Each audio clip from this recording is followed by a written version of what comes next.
মা ও তোমার মধ্যে সবই ডিভোর্স হয়েছে। এ সময়ের পুরো পরিস্থিতি আমার জন্য অনেক কঠিন। বাবা, আশা করি তুমি এখন ভালো বোধ করছো। অবশ্য আমার নিজের শরীরও খুব একটা ভালো নেই। আমার নাকি টাইফয়েড হয়েছে। অসুখটা আমার পাকস্থলীকেও দুর্বল করে ফেলেছে। পুরো এক সপ্তাহ ধরে চালের তৈরি বিরক্তিকর একটা খাবার ছাড়া আমাকে আসলে কিছুই খেতে দেওয়া হয়নি। আমার ধারণা এটি জাউ ভাত। অসুস্থতার এই পুরোটা সময় বিছানায় শুয়ে থেকেছি আর বাধ্য হয়েছি জাউ ভাত গিলতে। পুরোটা সময় পার করেছি আমার পছন্দের ভালো ভালো খাবারের কথা কল্পনা করে।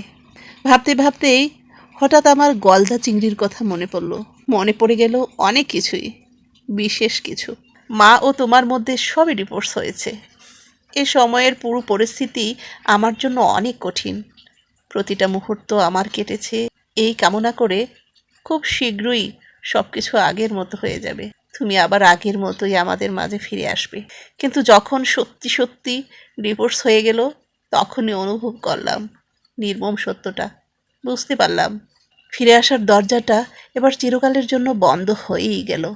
কেমিস্ট্রির ভাষায় যাকে আমরা বলি দহন। যখন কোনো বস্তু পুড়ে গেলে আর কখনোই আগের রূপে ফিরতে পারে না, এমন কিছু। তবে আমি সবচেয়ে ভয় পেয়েছিলাম অন্য একটা ব্যাপারে। আশঙ্কা ছিল এই পরিণতিতে তুমি হয়তো আমার থেকে দূরে সরে যাবে। আগের দৃষ্টিতে তুমি আমাকে দেখবে না, এ ভাবনাও আমাকে তাড়িত করত প্রতিটা মুহূর্ত। ডিভোর্সের পর দিন কয় কেটে গেছে। এ সময় একদিন হঠাৎ তুমি আমাকে ডাকলে, বললে একটু আগেই বাজার থেকে ফিরেছো তুমি, সঙ্গে এনেছো বিশাল সাইজের গলদা চিংড়ি। তোমার ইচ্ছা করছে এগুলো আমাকে রান্না করে খাওয়াতে। তোমার ইচ্ছা আমরা দুজন মিলে যেন তোমার বাড়িতে এসে এগুলো খাই। কিন্তু এটা যে তখন সম্ভব ছিল না। তুমি আমি দুজনেই তা জানতাম। আসলে এইরকম পরিস্থিতিতে এসবের কথা কল্পনাতেই আসে না। তবে একটা ঘটনা সেখানেই থেমে থাকেনি। আধা ঘন্টা পর দারোয়ান জানালো বাবা দরজার বাহিরে দাঁড়িয়ে আছে, তার হাতে জীবন্ত গলদা চিংড়ি। আনন্দিত, উত্তেজিত আর হতবিহ্বল আমি এক ছুটে নিচে নেমে গেলাম। আমার বিশ্বাস হচ্ছিল না গলদা চিংড়ি হাতে বাবা সত্যি সত্যিই দরজা পর্যন্ত এসে দাঁড়িয়ে আছে। তুমি আমাকে বললে, সত্যিই চেয়েছিলাম দুজনে মিলে এগুলো খাবো, কিন্তু এই মুহূর্তে তো আর আসলে এটা সম্ভব নয়। তবে আমি কথা দিচ্ছি, পরিস্থিতি যেমনই হোক না কেন, যাই ঘটুক না কেন, আমি তোমার চারপাশেই থাকবো। এমন একদিন আসবেই যেদিন আমরা আবার আগের মতোই একসঙ্গে গলদা চিংড়ি খাবো। কিন্তু এখন তুমি এগুলো খাও, এটাই আমি চাই। এরপর তুমি আমার হাতে সেই বিশাল সাইজের জীবন্ত গলদা চিংড়িগুলো তুলে দিলে।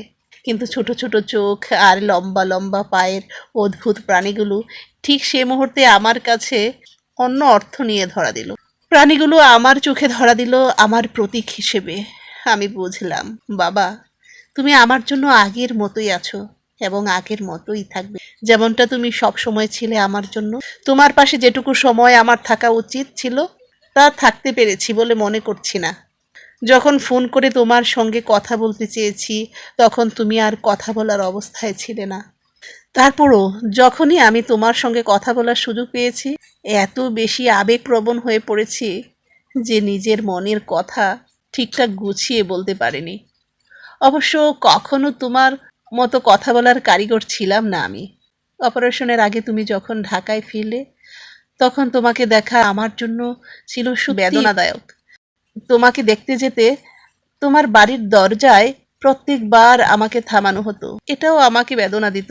সন্তান তার বাবার সঙ্গে দেখা করতে চায়, এ কথা দারোয়ানকে প্রত্যেকবার বলা সব সন্তানের জন্যই বেদনাদায়ক অভিজ্ঞতা। তবে এগুলো আসলে কোনো অজুহাতই নয়। তোমার প্রতি আমার কর্তব্য, এসব অজুহাত আসলে লাঘব হয় না। আমার উচিত ছিল আরও অনেক বেশি সময় তোমার পাশে থাকা। বাবা, আমি চাই সব কিছু বদলে দিতে। আমি তোমাকে জানাতে চাই আমার অস্তিত্বে তোমাকে অনুভব করি প্রবলভাবে। তোমার পাশে আরও অনেক সময় ধরে থাকতে চাই আমি। তোমাকে আরও বোঝাতে চাই আমার ইচ্ছে মতো তোমার পাশে থাকতে পারছি না। এই অক্ষমতা আমাকে দহন করে। এই চিঠিটা তোমাকে আমার দেওয়া গলদা চিংড়ি, তোমার ছেলে। নুহাস।